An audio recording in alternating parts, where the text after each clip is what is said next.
오늘은 무브먼트의 등급에 대해서 알아보는 영상입니다. 제가 시계 영상을 만들고 있는 목적이 인하우스 무브먼트와 범용 무브먼트를 객관적으로 비교해보는 것이잖아요. 그래서요, 가능한 많은 것들을 찾아내고 분석해 보아야 더 좋은 결론에 도달할 수 있다고 생각합니다. 그래서요, 오늘도 그 과정 중 하나를 알아가는 과정이라고 생각하시면 되겠습니다.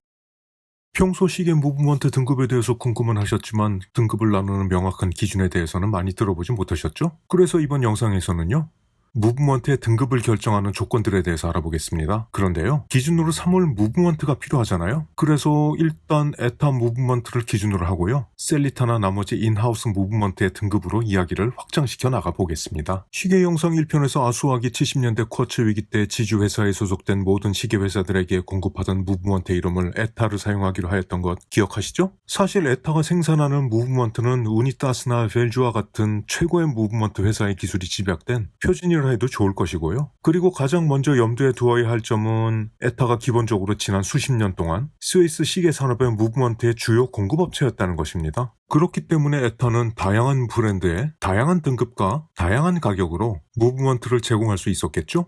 이것은 보급형 시계에 납품하는 무브먼트부터 COSC, 즉 코스크 인증이 있는 크로노그래프 무브먼트까지 모든 종류의 무브먼트를 생산해 왔다는 것을 의미하기 때문입니다. 그리고 오늘 제가 말씀드리는 내용들은요, 기업의 특별한 비밀은 아니고요, 에타나 셀리타 홈페이지에서 쉽게 얻을 수 있는 정보들이니까요, 후에 방문하여 보셔도 될 듯합니다.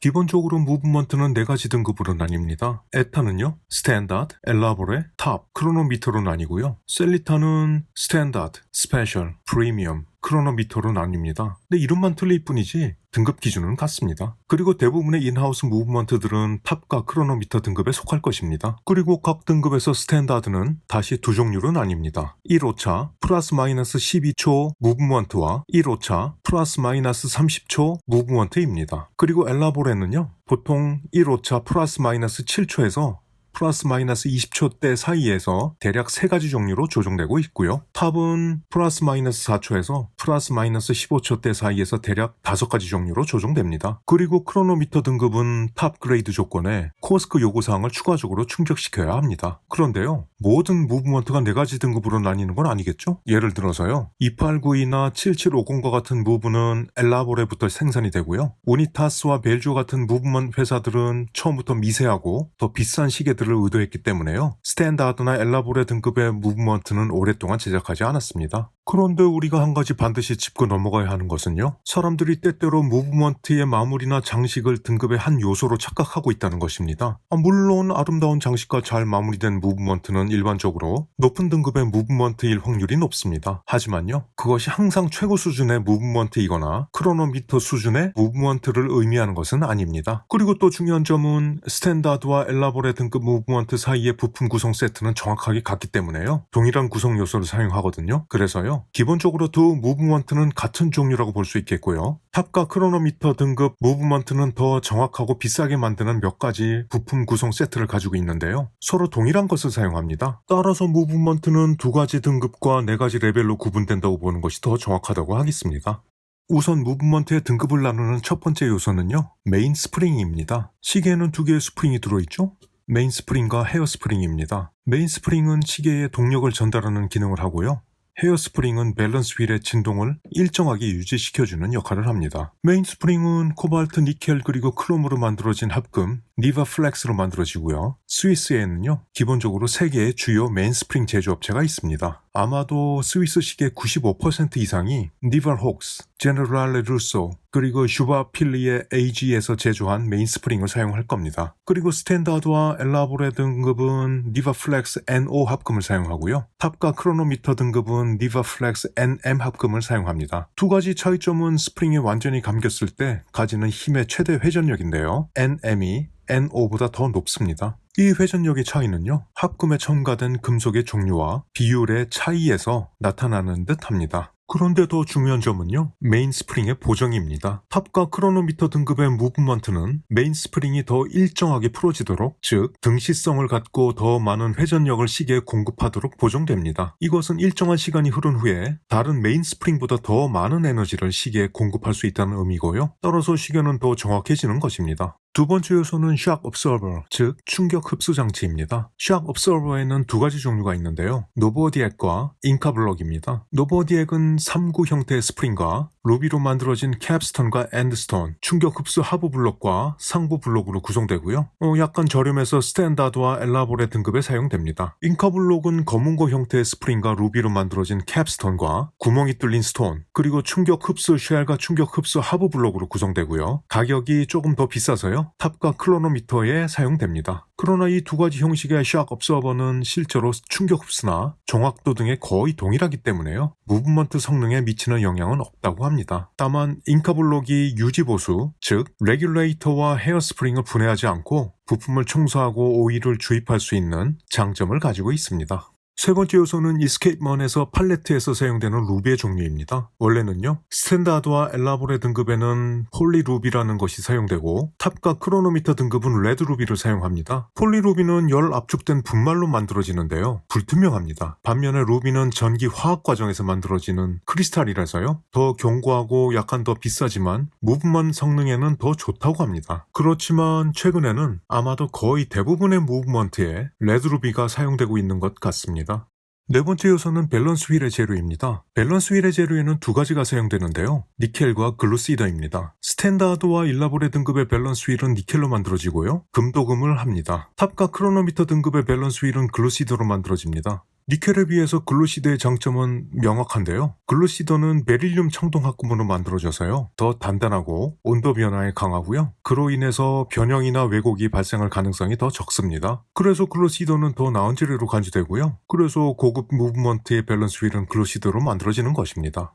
다섯 번째 요소는 사실상 시계의 정확성에 가장 큰 영향을 미치는 차이점 중 하나인데요. 헤어스프링을 만드는 재료입니다. 여기서 아나크론과 니벌혹스 두 종류의 재료가 사용됩니다. 그런데 니벌혹스는요, 헤어스프링을 만드는 재료이기도 하고요. 아까 말씀드렸던 헤어스프링을 만드는 회사의 이름이기도 하죠. 사실 헤어스프링은 기본적으로 시계 성능의 핵심 요소이고요. 시계 전체 정확도는 헤어스프링의 품질과 밀접한 관련이 있습니다. 스탠다드와 엘라보레는 니벌혹스를 사용하고요. 탑과 크로노미터 등급은 아나크론 헤어스프링을 사용합니다. 니벌혹스는 1등급에서 5등급까지 있다고 하는데요. 시계 전문가들은 그 차이가 얼마나 있을지에 의문을 나타내고 있습니다. 즉 별 차이가 없다는 것이죠. 하지만 아나크론이 최고의 재료라는 것에는 이견이 없습니다. 왜냐하면요, 아나크론으로 만들어진 헤어스프링은 온도 변화에 강하고요. 특히 자기장에 더 강한 특성을 나타낸다고 합니다. 니벌혹스는 코발트, 니켈, 크롬, 티타늄 그리고 베릴륨 등으로 만들어지는데요. 하지만 아나크론을 구성하는 금속 배합은 철저한 비밀로 아무도 알지 못한다고 합니다. 아나크론 헤어스프링은 롤렉스의 파나크롬 헤어스프링과 비교될 정도의 성능을 나타낸다고 하네요. 롤렉스의 파나크롬은요, 롤렉스가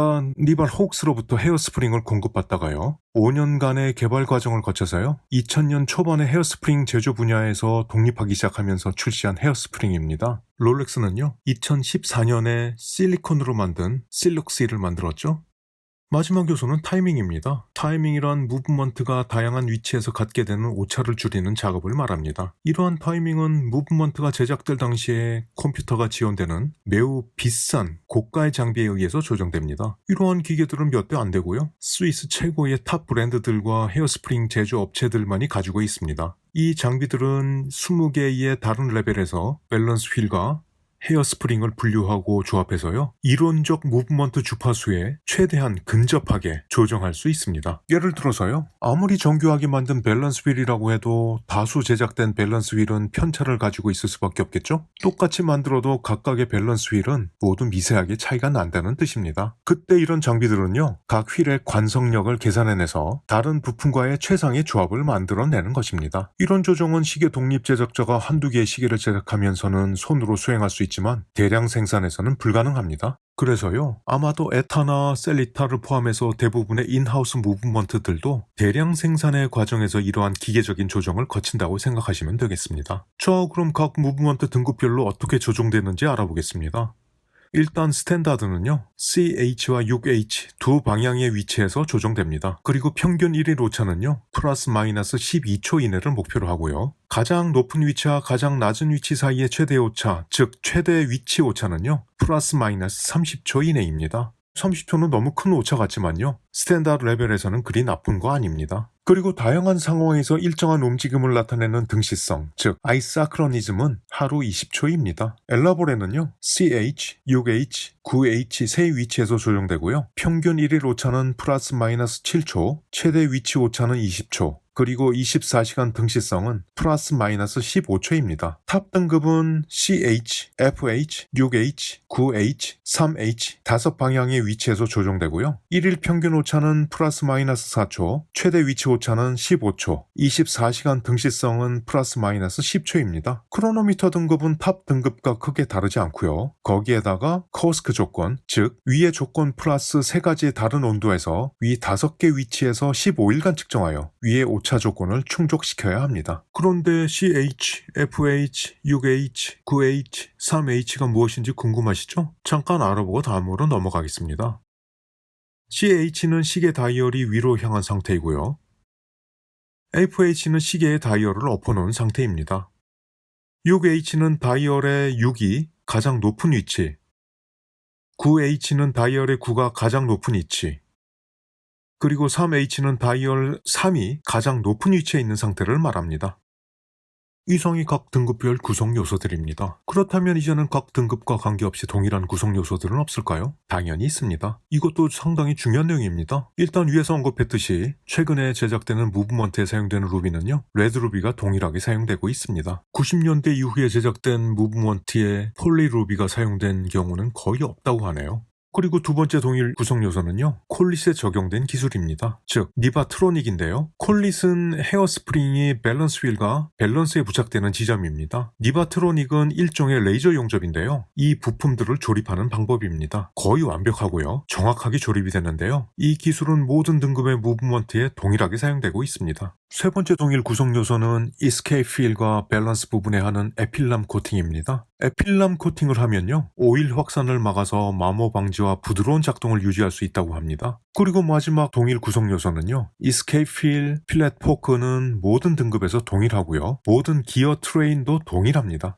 이러한 동일 구성 요소가 각 등급별 무브먼트에 존재한다는 것은 몇 가지 핵심 구성 요소만 변경하면 무브먼트의 성능을 높은 수준으로 설정할 수 있다는 말과 같습니다. 이는 범용, 인하우스 무브먼트 모두에게 해당되는 것입니다. 예를 들어서요, 오메가의 유명한 코엑시얼, 즉 동측 이스케이프먼이 장착된 오메가 2500 시리즈 무브먼트는요, 에타 2892에서 파생된 무브먼트입니다. 오메가 아쿠아테라에 이 무브가 장착되고 있는데요, 오메가가 독점 판매하는 이 동측 이스케이프먼은 영국인 조지 데니얼스가 발명한 부품입니다. 이 장치는요, 이스케이프먼 팔레트를 3개의 팔레트 시스템으로 수정해서요, 마찰을 줄인 것입니다. 자, 이제 오늘 영상을 요약하여 보겠습니다. 각 등급 간의 차이점은 등급 사이에 더 나은 특정 부품 세트가 있다는 것입니다. 이는 범용 무브먼트, 인하우스 무브먼트가 동일하다고 저는 보고 있습니다. 예를 들어 더 좋은 재질로 만들어진 헤어스프링으로 마무리된 밸런스 파트가 높은 등급의 무브먼트에 적용되고 있고, 더 최적의 방식으로 선택되어 더 많은 변수에서 조정됩니다. 그것이 탑과 크로노미터 등급의 무브먼트가 더 나은 성능과 정교함을 가지게 되는 이유입니다.